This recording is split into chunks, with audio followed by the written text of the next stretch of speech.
जय शंकर की सब भक्तों को। शंकर भगवान की कृपा से आज हम श्रावण महात्म का 8वें अध्याय की कथा शुरू करते हैं।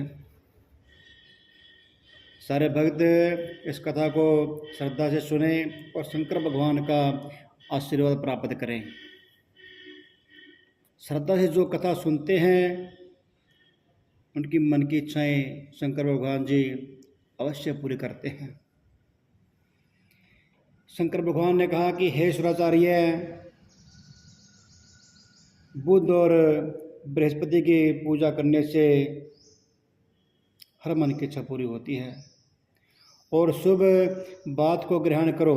जो मेधावी दोनों को मिलाकर एक व्रत करेगा उसे सब सिद्धियां प्राप्त होगी।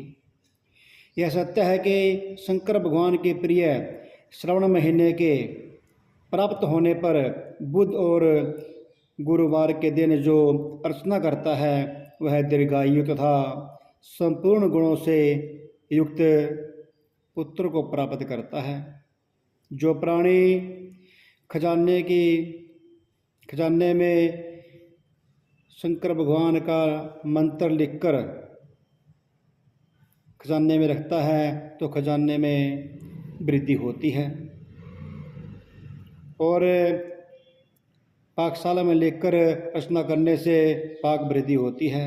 देवनगर में लेकर अर्चना करने से देव की दया होती है। शयन कक्ष में लेकर अर्चना करने से स्त्री का वियोग कभी नहीं होता। धन्य गृह में लेकर अर्चना करने से धन की वृद्धि होती है। इस तरह तत्स्थान से उसका फल प्राप्त हो जाता है। और फिर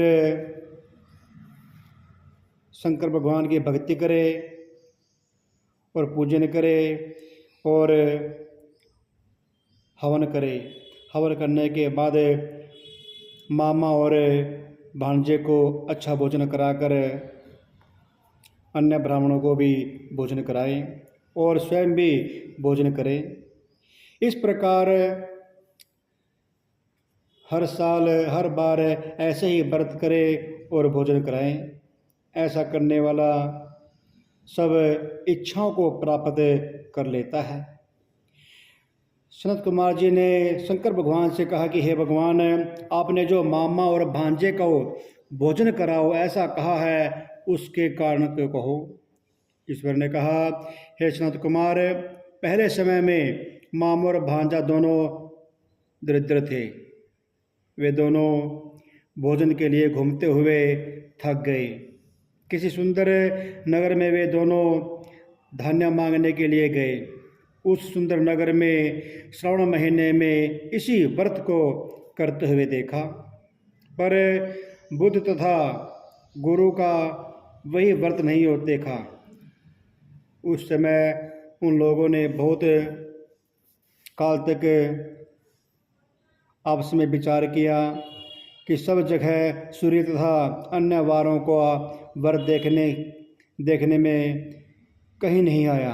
अतः हम दोनों बुध तथा गुरु व्रत को देख रहे हैं, क्योंकि किसी ने इस व्रत को नहीं किया।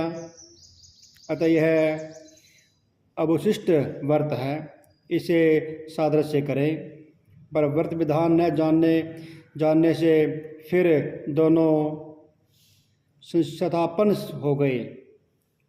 तब उसी रात में उन दोनों को सौंपन में उस व्रत की विधि को ज्ञात हुआ जाना। सौंपन में ज्ञात विधि द्वारा व्रत को दोनों ने किया तथा बड़ी संपत्ति प्राप्त हुई। शंकर भगवान का आशीर्वाद प्राप्त हुआ और वह ऐश्वर्य दिन बढ़ता नजर आने लगा। इस प्रकार हर साल वह व्रत कर वे अन्य इच्छाओं को प्राप्त किया। पुत्र आदि से संपन्न हो गए। प्रत्यक्ष हो बुध तथा गुरु ने उन दोनों को वर दिया कि आप लोगों ने हमारे व्रत का सुविचार किया, अतः आप आज से इस शुभ व्रत को जो करेगा वह निश्चय ही मामा तथा भांजे को भोजन कराएगा और सारी मन की इच्छाओं को प्राप्त करेगा, उसकी सारी मन की इच्छाएं पूरी होगी। बोलो शंकर भगवान की जय, श्रवण महात्म की जय।